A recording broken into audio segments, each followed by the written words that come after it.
বন্ধুরা, এই যে আমার মুরগির খামার। মুরগিগুলোর সমস্যা হচ্ছে একটা অপরে ঠোকাচ্ছে, ঠোকায়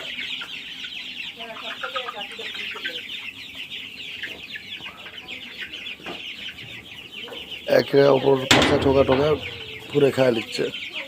হ্যাঁ, এই যে ঘামো বাড়া ফেলা দিচ্ছে।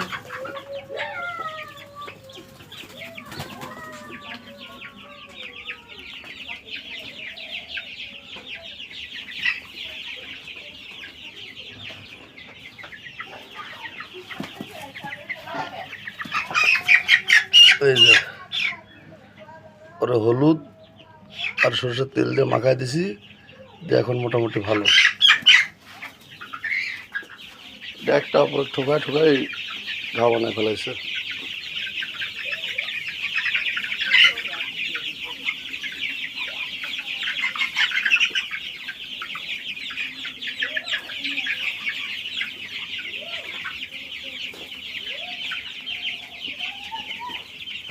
দশ 12টা এরকম খাম করছে।